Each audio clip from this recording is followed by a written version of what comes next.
welcome to episode 46 of the Naked Eye podcast.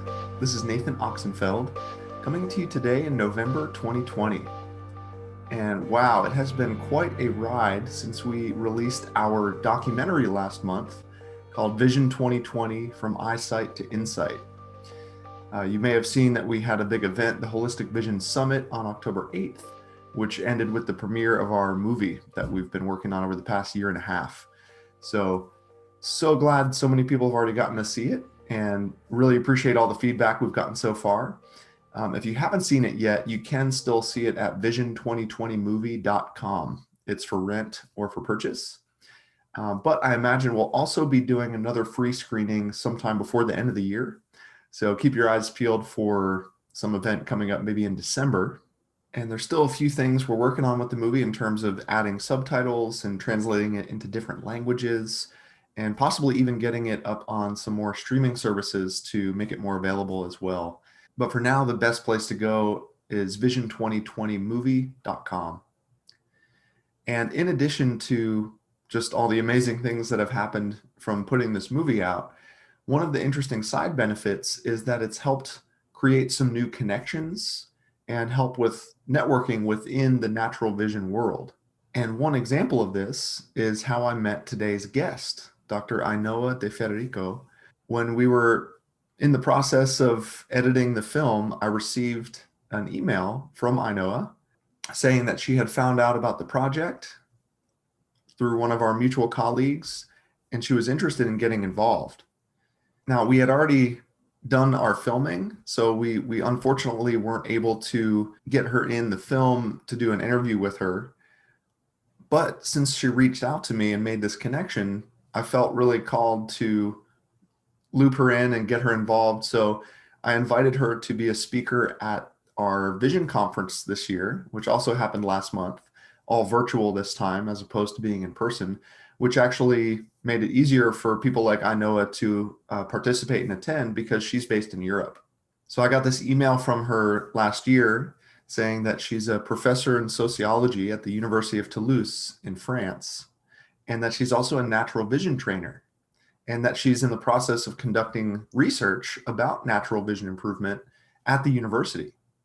So I was really intrigued not only to learn about who she is and what she's working on today, but also more about her background and how she got into this work and this really interesting combination of approaches.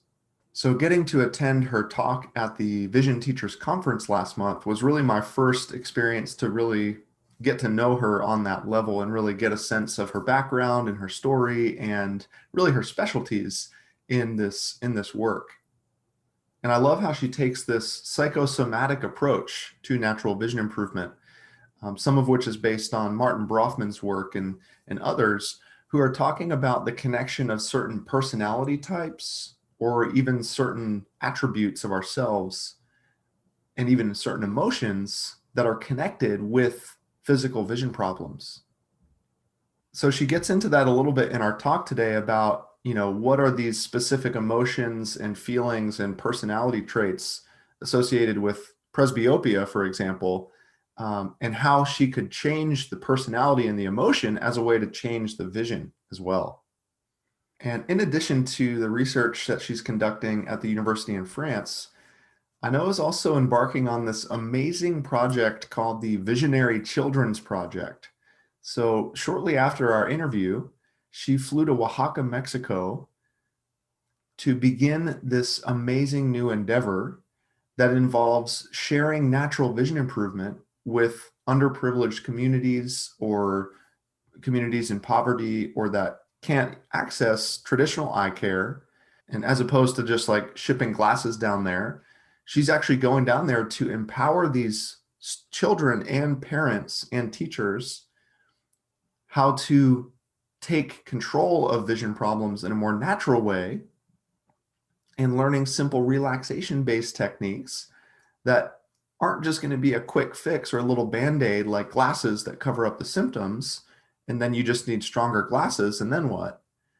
Instead, she's providing these children with this lifelong gift of natural vision. And this is so close to my heart because ever since I got into this work, I've always dreamed of doing something like that.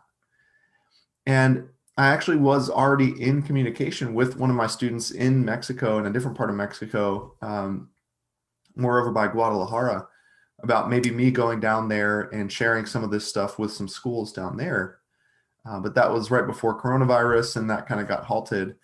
And so it's really amazing that even amidst the coronavirus, it's not stopping Ainhoa. She's, conducting these classes in a safe way with masks and social distancing. But she's just getting after it. And it just makes me so excited to see her pursuing this. And it makes me really, really excited about the possibilities that it's going to open up in the future around the world, not just in Oaxaca, but in many countries all around the world, about really sharing this gift with people. And that's what both she and I have in common, is this really strong passion and desire to do that. And so I'm really excited to do that in the form of today's episode, to introduce you to Ainhoa. And I can foresee that this is going to be just the first of more collaborations between her and I. I already have her scheduled to be a guest reader on the Better Eyesight podcast for next season in 2021.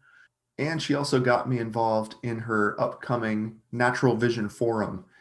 Earlier this year, she did a Spanish speaking online forum with dozens of vision teachers and had a huge turnout, like over 20,000 people attending and interacting with this work. So based off the success of the Spanish speaking one, now she's getting an English speaking one together, once again, with dozens of vision teachers, myself included. So we talk a little bit about that in our chat as well. So keep your eyes peeled for that coming in the next month or two, probably in the very beginning of 2021.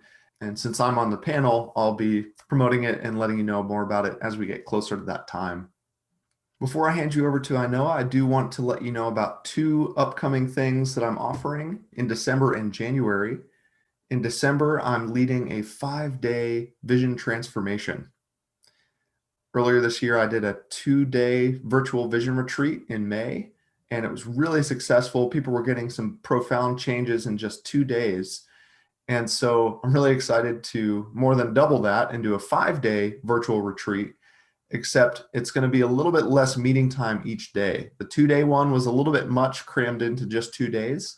So we're going to spread it out a little bit more over 5 days. And it's going to give you this opportunity to go without glasses for more than maybe you ever have, and have this new accountability and momentum from this more immersion style way of learning natural vision improvement. So you can learn more about that and sign up at integraleyesight.com/virtual. And that's going to be from Wednesday, December 2nd to Sunday, December 6th of 2020. And I've already got a couple people signed up, and there is a limited amount of space for that one. So if you're interested in joining, definitely hop on that soon. And beyond that, starting in January, I'm going to be getting my next 6-month vision improvement program started. I just wrapped up my last one this month in November and led over 40 people through this process over a 6-month training course, not only with videos and group classes, but one-on-one sessions as well. And it's always so inspiring to see people integrating this stuff in their lives. In the 5-day or the shorter immersion ones, it's like a crash course, and then I kind of send you off to keep on going on your own. But with the 6-month program, we get to check in over this, half a year or more. And it's just amazing to watch you grow and watch you change and watch you have these discoveries and aha moments. So this last group was amazing to lead and to get to know these people. And I'm really excited to start another group up in the new year. So you can learn more about that at integraleyesight.com/6month, the number 6 and then month. Or if you just go to the main site, integraleyesight.com, and you can navigate around in the bar in the menu, and you can find all this stuff as well about the documentary, these podcasts, my videos, these events that are coming up. So that's a good, main place to get all this information. But for now, I'm very pleased to introduce you to Dr. Ainhoa de Federico. I'm very happy to be joined today by Ainhoa de Federico from France, who's in Mexico at the moment. I'm really glad we get to link up today and have a little chat and get to introduce you to my audience and not only learn about your background in this natural vision work, and also what you've been working on. You've got a lot of amazing projects going on right now. And so we just got a little bit of a background and introduction in the intro, but do you want to go ahead and share a little bit about yourself? First of all, welcome to the Naked Eye podcast. I know, happy to have you here. Thank you. Thank you for the invitation. And it's really a pleasure and an honor to be part of the Naked Eye podcast. I think you are doing an amazing work by sharing, diffusing, educating all these ideas of natural vision improvement. And in this 2020 year, because of the century of Dr. Bates' work, but also because of the global context and having to stay a lot of like indoors and not being exposed to sunlight and having less options of movement, I think it's really amazing that you are having all these initiatives to share all these useful ideas with as many people as possible. So you'd like me to introduce myself? Would you rather have a more personal introduction, professional introduction, a mix of both? What would you like me to do? Well, in our pre-chat, I was pretty intrigued to learn about how you were introduced to this stuff so early on in your life. So maybe we could kind of start there with the beginning of Ainhoa. Okay, sure. Well, I was born with I was born cross-eyed, so I probably look like this with amblyopia, which means my brain didn't consider the information coming from one eye. So we could say I was half blind in a way, and I was very myopic, short-sighted in the other eye. And I come from a family of doctors. There's been generations and generations of medical doctors. Well, my father isn't, but my grandfather and my great-grandfather and everyone else behind, and uncles. And anyway, there's lots of doctors in the family. And when my parents noticed that I had such big issues with my vision so young, when they were visiting my grandparents in Granada, my parents asked my grandparent, would you happen to know a good ophthalmologist so that we can bring our child? And so he mentioned a professor at the University of Granada. There were several professors at the University of Granada who were aware, so this was in 73, of, the possibility of improving your vision with stimulation and exercises in a natural way. I actually discovered relatively recently that Bates's works were introduced into Spanish by Dr. Ruiz Arnau as early as 1924. So, it's actually more of a surprise that so few people know about it nowadays. Because the works were introduced very early. And anyway, so I'm 6 months old. We're visiting my grandparents, and my grandfather sends me with my parents to this professor at the university. And when she saw us coming, well, of course, I don't remember anything of this, but this is a story that my parents have been telling me at basically every birthday that I can remember. Like, you were born like this, and na. So they have like 3 stories they always tell me at my birthday, and this is one of them. So when they came into to the office of the doctor with me, she was like, "Why do you bring me this such young kid, such young child, a baby?" And then she looked at me and she was like, "Oh, it was such a good idea that you brought her like so early." And so this professor mentioned several stimulation exercises that my parents should do, and I should wear patches and things. And my parents applied it diligently and lovingly. And by the time I was 1 year old, I had perfect eyesight. I saw very well near, far, by day, by night, with my left eye, with my right eye. Wow. I always remember having had 3D vision. So I grew with a very strong identity of having a very good eyesight, mm-hmm. and knowing that I had improved my eyesight naturally very early. And it was a pride. Lots of people would tell me like, "Wow, Ainhoa, you see so well so far, and you see so precise so near, and you see so clearly by night." And I was like, this is part of my identity. Yeah. So fast forward, I come from Spain. I was born in Barcelona. And when I was, in 95, 22, I went to France with an international exchange program, a European exchange program. I went to France for my studies in sociology, actually. And The second year I was in France. One day I woke up and I saw very blurry. I actually saw double.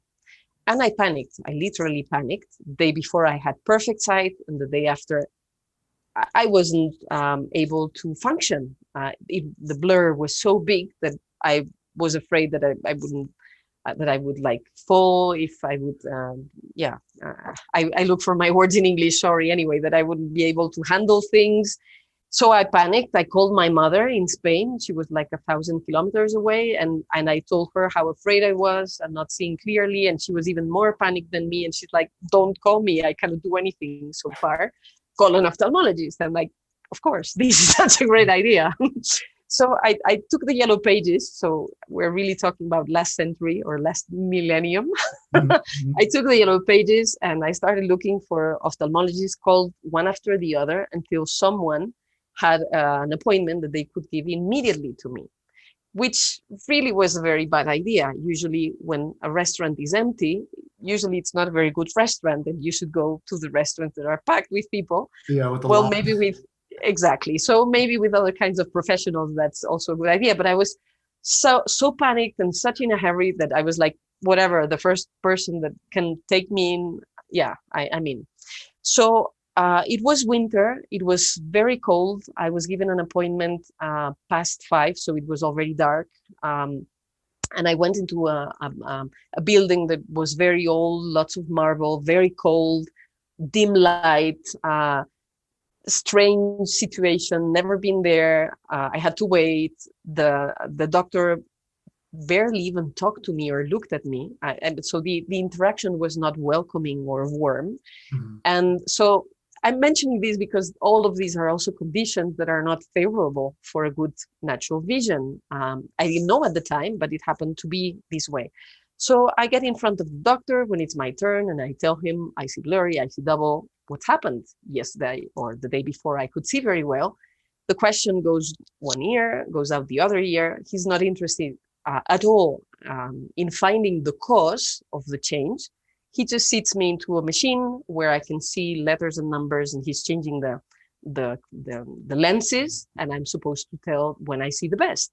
So I do, and he writes down on a piece of paper that I have so many diopters of astigmatism and myopia, and I'm like, okay, but why do I have them now and I Right. didn't yesterday? Yeah. Yeah. The question goes in one ear, out the other. He just asked me to pay for his fee and sends me out. I'm like, what? I, I'm not buying this. I want to understand and know why yesterday I could see perfectly and today I don't. I am a person who sees very clearly by day, by night, close and far, etc. I mean, I was holding on to my strong identity. And so I was furious out of this consultation. I did pay and said goodbye in a very polite way. But as soon as I was out, I destroyed the prescription, threw it at the garbage. And I went home and started calling all my friends to express my frustration and anger and yeah, and be held and contained and supported, and have people hold space for me and all these things. So as I'm talking to one of my friends, she's like, well, I cannot promise that my doctor, family doctor, not ophthalmologist, that he will have a solution, but what I can promise is that he will look what's going Mhm. on. So yeah, I went to that appointment and he listened carefully to me. It was a sunny day. It was by day. It was still winter, but it was a warmer day. The place where I went, it was a building with lots of natural light, and he was very warm and welcoming. And he talked to me and listened to me and really checked me and Mhm. paid attention. Yeah. And after a few minutes, he's like, well, young lady, you have sinusitis. Oh, okay. And I'm like, okay, that makes sense. So you have an infection that's causing inflammation in the sinuses. And Yeah. so they're compressing the eyeball. And because of that tension around the eyeball, it's deforming your ability to focus. I'm like, okay, this makes sense. Now I Mhm. have the cause. Now what's the solution? Well, the solution is antibiotics for 7 days. And then the inflammation will go away and then you're supposed to see normally again. And if you don't, well, come back and we'll look for something else. So Right. I took the antibiotics, the problem was gone. And so I went happily on with my life. and didn't go back to the doctor because it was not necessary, and never bought glasses the second time either. Um, and I remember having thought, how many people may be out there that for some reason of a cause that's just a moment in life, this cause has also deformed or compressed or put tension in the eyeball. It's deforming their vision. Mhm. And if they would listen to the first doctor instead of finding the cause and the solution for the cause, maybe they're wearing glasses the rest of their life. Because once you start wearing glasses, well, you get used to them. But I remember having thought of that, but I was on two other projects, so I went on with what I was doing, and yeah, and that thought stayed in the drawer for many years. Right. Yeah, but I did think about it, like probably there's lots of people who have just a moment of tension in their eyes, and they're still having the problem because they didn't solve it. So Yeah, fast forward, and for in your yeah, case, the reason you went in was coming out of a state of panic yeah, and fear and anxiety and vision loss and all this confusion. yeah.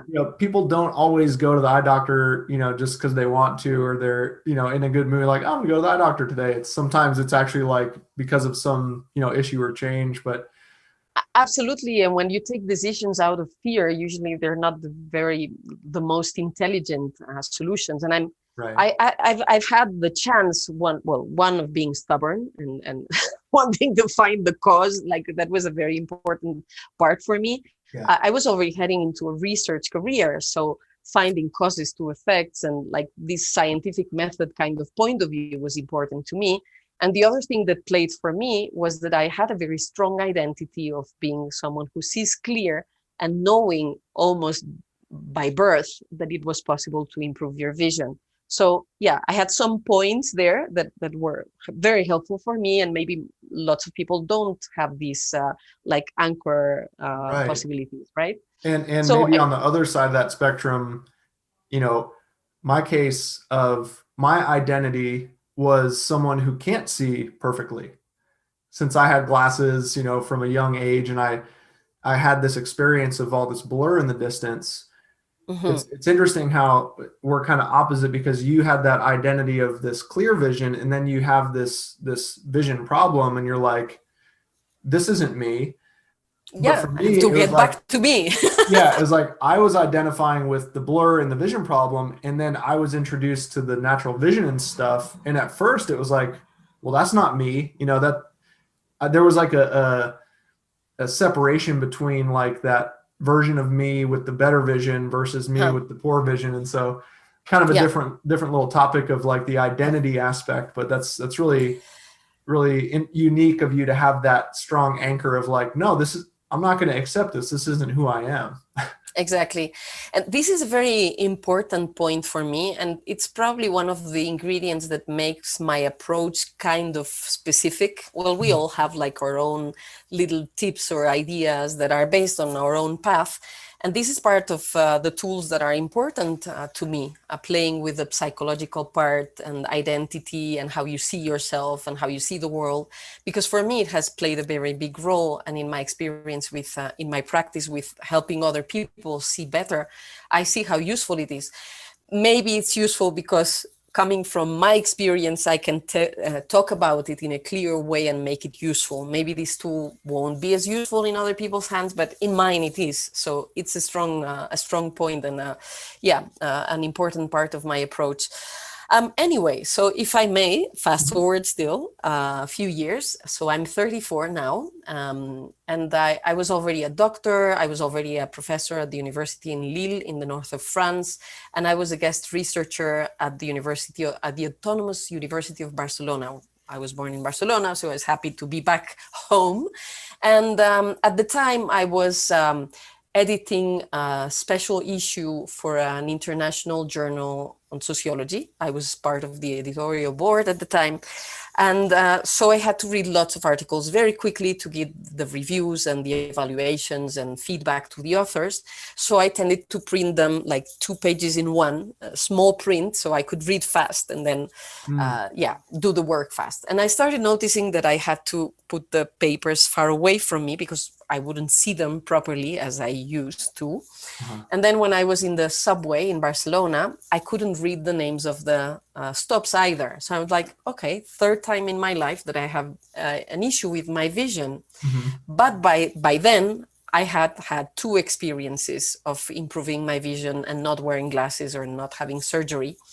And by then I was also already studying the body-mind kind of approach, like how to consider any symptom as a reflection of attention in your consciousness or your emotions. So I was exploring in depth one of the models. There's really many of them, like in Chinese medicine, Ayurvedic medicine. There's Hammer's new medicine that also tells about it. There's in French they call it biodecodage, like biodecoding of the meaning of symptoms. Yeah. Well, there's lots of systems, and at the time I was studying one called the body mirror system by Martin Brofman, who I consider to be my first natural vision improvement trainer later on. And so I was very familiar with this system of hypothesis. If you have a symptom, it's giving you a message of some inner tension. So, okay, I'm 34, way too early to have problems with presbyopia, and having trouble to see also at the far. So I take an appointment with another ophthalmologist, yes, but this time I'm not going in to have a prescription for glasses. I just want a diagnosis so I can go to my book, my dictionary of symptoms, so I can read what's Mm. the message that my eyes have for me. And I gave myself 2 months to work with this approach. If I would solve the issue with this approach, well, end of the story. And if I didn't, then okay, I would go look for glasses or whatever was next to come. And I went to the book. So I was diagnosed presbyopia and astigmatism once more. So I've had like 6 different symptoms throughout my life. Yeah. And this time I went to the book, saw what it meant, and it was really a big moment of insight. It was a moment of truth in my life. I actually decided to kind of change careers from that moment on. I've kept being a professor at the university. I still teach at the university, do research at the university, but then I was focusing on very different topics, and it was much more research for research and academy for academy. And now, since that moment, I have reoriented myself much more into I would call it clinical sociology, experiential, clinical, integrative sociology. Basically, what it means is that the way I do research is so that people can become more empowered within their own experience and create a better life for themselves. So it's a kind of action research that is supposed to have a direct impact on the well-being of the people that I'm researching. Wow. And now I have focused mostly on natural vision improvement. So and the way I do research is creating experiences within which people can improve their vision. So I give them the theory, I give them the tools, they practice, and they learn, and they also see better. And I do this at the university now. So, so I'm 34, and my eyes are telling me, metaphorically, you are bored with your life, and you are betraying yourself. What you are doing with your own life is not your deep soul-based, heart-based purpose in life. So I had to shake myself and really have this deep, honest conversation with myself and admit that the career I was pursuing was my grandfather's or my father's dream, but it was not mine. So I Mm. had now to find what was my real purpose and desire and wish in life. And that's when I reoriented. And well, of course, this didn't happen overnight. It took some time to walk the whole process. Yeah. But at this moment, this is what I'm doing. I'm teaching natural vision improvement at the university. I'm researching it from the sociology department. And the nice thing with sociology is that we are allowed to be interested on anything that humans have collectively created. And of course, anything that's relevant for human experience has been collectively created by humans, or most of it. So anyway, I can be interested about any kind of research, whether it's academic or not scientific, that tells anything that's useful for vision improvement. And so I'm putting a lot of time and attention and energy into finding as much information as possible from many disciplines, scientific or not scientific, and creating a holistic model that integrates all of those learnings. In my own experience, as I said, the first time I improved my vision, it was through physical stimulation, relaxation, exercises. The second time it was chemical with antibiotics, but there's other things you can do with nourishment, like good nutrition or detox. And well, when your liver is better, your eyesight is better too. And then the third time I managed to improve my vision through this metaphorical emotional work. And there's other levels that you can work with: identity, psychological level. You can work a lot with sunlight and energy. You can work with habits. You can work balancing both of your eyes and both like your posture. So yeah, my idea is to learn as much as possible, create a useful model that I can then share with more people within the university, within my research, within my classes. And 2016, I created what most likely it's the first online program in Spanish to improve your vision online. And it happened in a way by chance, because I was living in Mexico for a year and a half. And when I went back to France, I was on a sabbatical leave. And when I went back to France, I was like, this is such a pity. I'm leaving all these people that probably still want support for their vision and their health improvement, their well-being, and I will be far away. So what can I do? Well, I can help them online. Yeah. And what started as a service to people in Oaxaca very quickly became a global. I mean, as soon as you know this, as soon as you put your finger in the online world, it starts growing and spreading. And so now I have followers in over 200 countries and students in over 40 countries, all of the Spanish-speaking ones and way beyond. So yeah, it's really magic to be able to share all this information and this opportunity with as many people as possible with the online tools. And I'm very happy to do so now with you and with many other collaborations. Probably I went way too long, but hopefully I was telling interesting stuff along the way. I was on the edge of my seat. I was really curious to learn what that, kind of pivotal moment would be for you, and what that message was. And a lot of valuable stuff in there. And I think it's amazing that you've got these two realms. You're reaching people online, and you've also got that presence there at the university and conducting the research there. And I studied anthropology, and so I'm there with you on kind of like the soft science approach, where we combine the studies and the statistics with the less harder science stuff too, because it's all valuable information, and we can really learn a lot. And so like what would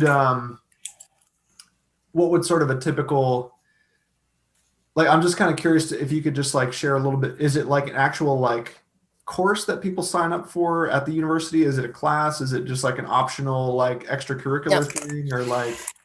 So at the moment I'm teaching in two different places at the university. The University of Toulouse has a service called the University of Free Time. And people who attend the classes at the University of Free Time usually are retired people. And actually, I used to teach other things at the University of Free Time, but I would see all of these people wearing glasses and feeling, and I'm like, it's obvious that this audience needs natural vision improvement. So I went to see the responsible person of this service, and people who, what they teach there, it's their discipline and their research. And so I went to see the responsible person and told them one of my lines of research is actually natural vision improvement. And I'm watching all of these people, all of them wearing glasses, and some of them with being legally blind with their canes, finding their way. And I'm like, probably I can help them. Would you be interested in me giving a class like next year, giving a class on this topic? And she opened her eyes like big wide, and she was like, but is this possible? Will this work with these people so old? I'm like, yeah, of course it will work.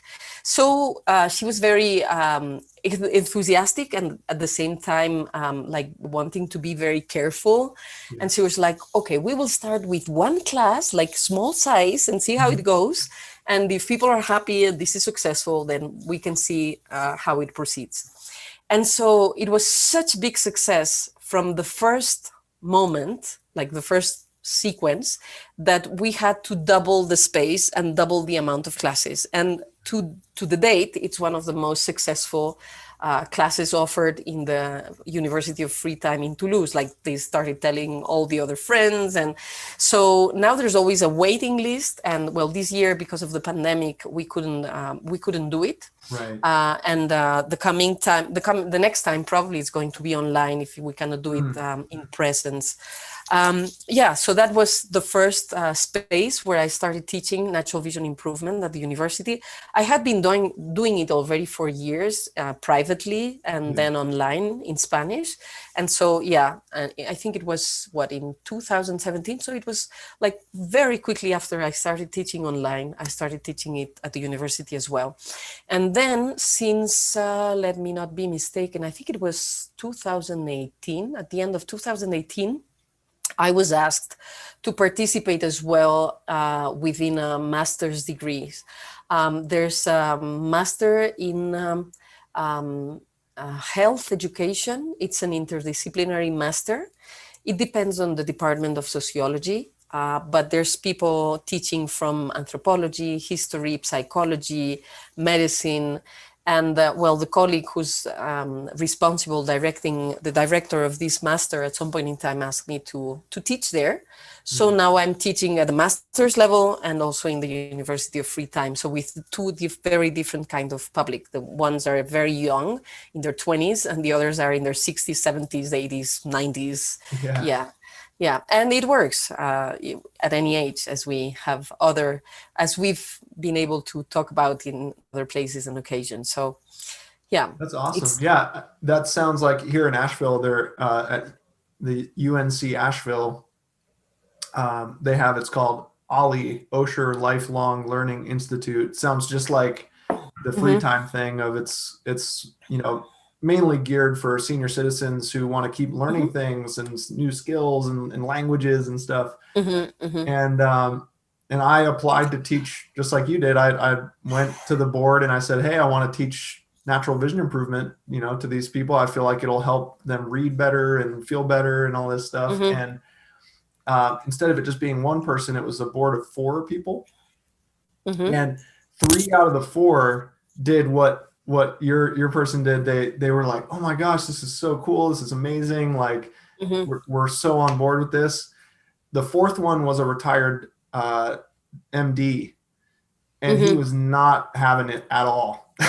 He Mhm. was like, we can't, there's no way we're gonna, share this with people. Like, if it wasn't for him, like, I would have been able to share this stuff with all these people in the community, but Oh, so in but the end it it was got not denied. possible. Yeah. Oh, so such a pity. We actually, the first year, although most of the students were really thrilled and we were having great success, I have to say there was one person that thought it was it wasn't acceptable to have this teaching at the university, and who sent a 3 pages long letter like attacking me. And yeah, it was so we had a kind of tough moment. Like I had to show all my CV with all my research and Right. Yeah. everywhere I had been trained, the success I had at other places. And we had to put like a survey. So at every session, the students would evaluate the session and say how happy they were, what the results they had. And she had to defend all of this with a board of like 12 people.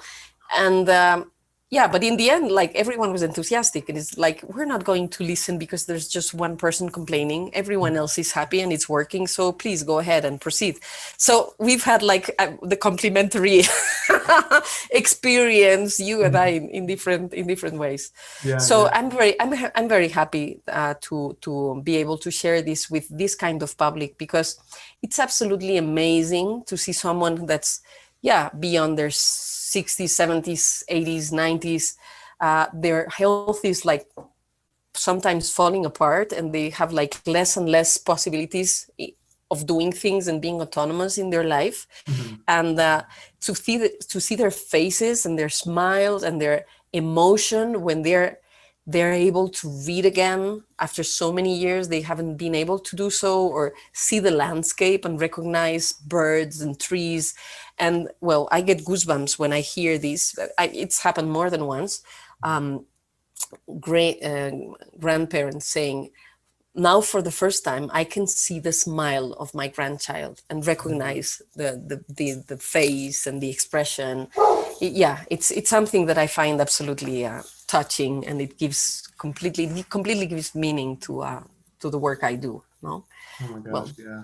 or that's one of the elements anyway. So yeah, it's really a very exciting and gratifying and happy process when people see better and better with all the freedom, the autonomy, the health, the open possibilities that it creates. It's really a beautiful gift. It's an amazing work that we can do with this. Really, I really do believe that we're doing a miraculously beautiful work. Yeah. Mhm.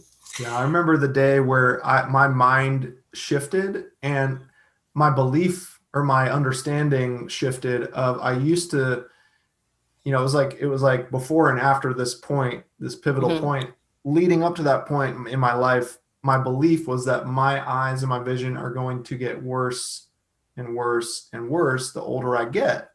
Mhm. And when I learned the Bates method stuff, that completely 180'd, and Mhm. I changed my belief to my eyes and my vision are going to get better and better and Better better. and better and better. Yeah. And that's a novel concept for, I'd say, the majority of people. And Yeah. and some of the stories you've shared today have kind of backed that up and really inspiring. But on the other end of that spectrum, as we start to wrap up a little bit, is you've got this really amazing project going on, the Visionary Children Project, of actually bringing this work to you know people at the beginning of their life and young, in Oaxaca, Mexico. So do you want to share a little bit about Sure. that amazing project you got? Yes, and well, bear with me if I cry when I when I tell about this project, because it has a very personal dimension to it. On the one hand, I've had the chance to learn about natural vision improvement since birth. I was 6 months old, and it has been a gift for life. And of course, it's amazing to see older people recover their abilities and all the emotion and happiness that comes with it. But when you learn about it when you're a child, it's a gift for life. And beyond my own personal experience that I'm like wanting to share, there was a very big turning point, yeah, making me decide to take a big chunk of my time, money, energy, attention, life to do this. And I hope this keeps growing, because actually this year it will be the first time that I'm actually being able to put it into practice. Like, it has been decided for years in my mind. Last year I was supposed to do it, but I lost my voice for 1 month, so I I couldn't do it. Everything was ready, and it was like Oh my gosh. I was voiceless. So this year it will be a big celebration to be able to do it, and I'm happy again that it's at the century, at the anniversary of natural vision improvement. Probably it's not by chance that it's happening this way, but the turning point that made me decide this was that in 2012, which was also a very special year, the Mayas had announced it was the end of the world, and probably for many of us, I don't know about you, but for me, it was the end of my world and the beginning of a new world, a different world. At that time, to make the story very short, but the day I was celebrating my birthday, I was pregnant for the first time in my life. So I was extremely happy because this had been a big dream in my life. Mhm. And well, there was a party at home with all the friends, and I went to the toilet and I noticed I had started bleeding. Mhm. And well, to make the story very short, well, we learned that there was a problem with the baby. The baby would be blind, maybe deaf, and possibly with brain paralysis. And the father wanted to interrupt the pregnancy, and I said it would be over my dead body. So, because we had this very big difference in values Mhm. at this point, well, our relationship didn't like go much further. Mhm. And in the end, this baby who would have been blind was never born naturally. I mean, I lost the baby. It was definitely not my decision, but in the end, the baby was not born. And it's not something that I understood immediately, but it took lots of inner work and processing. And over the years, it made perfectly clear sense why I'm teaching people how to see clear. Uh, I was not able to do that for my own child. Uh, well, she was never born, so we don't know if she really what would have been possible for her. But I do carry this project in her name.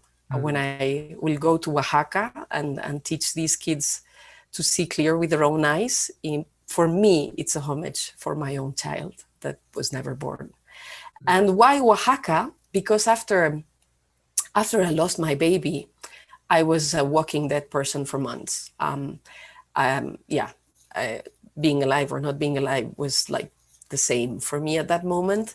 And I was fortunate enough that I had a colleague from Mexico call me and ask me for a collaboration with scientific research. And I went to Mexico and well, I did the work with her and I also traveled on holidays to Oaxaca Mhm. within the time I was in this collaboration. And Oaxaca brought me back to life. I met people Mhm. there who opened doors for possibilities. They connected me with my passion for healing and yeah, and all these metaphorical inner work to have again health and release symptoms. And well, there were lots of magical things happening when I went to Oaxaca, and lots of surprises, and all of the connections that I made there really brought me back to life. So in a way, starting this Visionary Children project and bringing natural vision to children in poor environments to help them thrive in life, like learn in school without barriers and being able to play sports and play games and integrate and be healthy. It may sound as I'm giving something, but the way I feel it is like I'm really giving back. I'm really returning for the favor Oaxaca gave me of bringing me back to life. So there's lots of implications for me in this project. So I'm extremely happy to be able to start this week. Actually, this Mhm. Friday, it will be the first action. That's Yeah. so amazing. Yeah, that's so special with all these personal connections and experiences, and obviously that's a tragic um, catalyst to to kind of get you there. But I mean, you're doing some amazing work, and you are putting into action one of my dreams because I always remember going into eye exams as a kid and seeing a little cardboard box in the corner. Yeah, it's Sorry, I wanted to put more light. Sorry. yeah, Yeah. yeah, it's getting dark here too. Yeah, there was always this little box, a cardboard box in the corner of the waiting room, and it's like, donate your old glasses. We'll send them, to people who need them, right? Hmm. And I was always like, oh, that's a good idea. I'm not using them anymore. I'll just, donate them. But then, I started thinking like, it kind of reminded me of almost like a mission trip in a sense. It's like we go down and we give you these tools and these glasses and maybe an eye checkup or something like that. But then we just leave and we don't provide you with any other, assistance like long-term support. It's just like, here, good luck. And what you're doing is so much more powerful because you're actually empowering people to not just be dependent on a system or on a, corporation or some tool, but it's like you're teaching people how to take it into their own hands and really. Yeah. I love that, gift of life. I mean, it really Yeah. does, Hmm. you're going to change so many people's lives with this stuff. And it's really, really, it makes me feel so happy to know that you're getting that going. And hopefully that will be something that does grow in a big way to more and more communities. And, Inshallah. Please, yeah. And welcome. I mean, if you want to collaborate in any way with this project, you're very, very welcome. And I've been aware of actually afterwards, because I never wore glasses, so I wouldn't be faced to these options of donating glasses. But I've been aware of those kinds of projects, and of course, usually they're very well intended, oh and yeah, yeah, and also, of course, we do know that there's a better solution than glasses. But also, thank God that glasses have been there, because for mhm, centuries it was the only option. And yeah, if they can improve quality of life, well, they're welcome into the picture. But then, if we have an even better way to do it, so that people can own their own health and their own vision again, well, it's even better. And with people in these environments, with kids in these environments, they don't even have access to glasses. right, They don't have access to surgery. Um, and sometimes it's an issue of money, and sometimes it's not. Well, depending on countries, the health systems are really very different from one country to another. But also, in some of these communities, nobody wears glasses. So if you're the first one to wear them, well, you're the weirdo. And there's all these other kinds of social pressure. mm, So if we can, like, get them back their eyesight without all these other complicated processes, well, it's even better. And it's going to be a pleasure, and probably it's going to be lots of fun. yeah, We're going to bring things to play with, like we are going to bring post-its, so that we can make very easily, like you can work as a pirate patch, but in yeah, colors with a post-it note. uh-huh, It's enough. And you can also already stimulate with this, or play with, there's very cheap and easy balls for the bathroom. You can buy like 100 of them with very little money, and playing with balls is a very nice way also to stimulate your vision. And anyway, we're trying to bring a few tools that are, yeah, efficient, and that don't need like much, of course, palming and sunning and lots of other things you can do just with natural resources that you have on your own. yeah, And we're also bringing the book of a colleague of ours that you know, oh Orit yeah, Kruglansky. Yeah, she's written an amazing book called Veo Bien in Spanish, I See Well. And so we're bringing 100 of those to, yeah, give away. And this has been possible because of the Natural Vision Improvement Forum that we created in July in Spanish. And we're doing another one in English in short. So if people want to participate and support this Visionary Children project in English, it will be possible as well. yeah. I was just going to ask, like, if people are listening to this and they're like, "Whoa, I want to support this. I want to help fund this project." Is that the main way to do it? Is by going, like, doing the summit or the forum? Yeah, at this moment it is. Probably there will be other channels later on, but at this moment, if they participate in the forum Natural Vision 2020, we're going to broadcast it in English in short. At the moment, I'm still like recording interviews, but as soon as it's ready, it's going to be out. And participating in the forum is completely free, but if people want to keep the recordings, and if they want to support this project, they can purchase the recordings, and then, yeah, that's a very good way of, well, educating yourself, getting tools for yourself and your family for life to take care of your vision, and then also bringing this gift to the world to people who wouldn't be able to access it any other way, to these children. And I do hope also that that this becomes a movement, and that it grows, and that we can collaborate in many other communities in many other parts of the world. It would be really amazing. I hold this vision with you, Nathan. Absolutely. That's so Yeah. exciting. And you mentioned that the website to get a little more information of that is naturalvision2020.com. Is that right? Exactly. Yes, that's Right. the website. And I'll be adding that to the show notes, and I'll probably also link to your main website in Spanish. And I'm honored to be taking part in the forum. And so I will be also having it on my website. So you can go to integraleyesight.com and get information about when that's going to be available in the next couple months. So Thank you very much, Nathan. Thank you. Thank you. yeah, this has been such a good opportunity to get to sit down with you and learn a little bit more about your experience, and just makes me even more excited for the possibilities of collaborating more and more in the future. Uh, Amazing. I know we're going to be having you on the Better Eyesight podcast in February, so well, people can hear more of you then. But there's hopefully going to be even more that we can work on. So thank you. Amazing. I will be very happy, and in a reciprocal way as well. I mean, very, very pleased to have you collaborate with whatever project that I'm carrying and where it makes sense. So very, very welcome, and thank you very much for allowing me for this exposure, and sharing what I have to share about the toolkit that's so wide, and that we have so many ways to improve our vision that it's always good to learn about some more. I know, right? It just gets me thinking about how many different approaches and paths we can get to that better vision. So keep on doing what you're doing. Really good luck to you this weekend getting things started. I can't wait to hear back about how it's all unfolding down there. And check out Ainhoa's websites and things that she's going on, and keep track of her. She's a busy bee as well.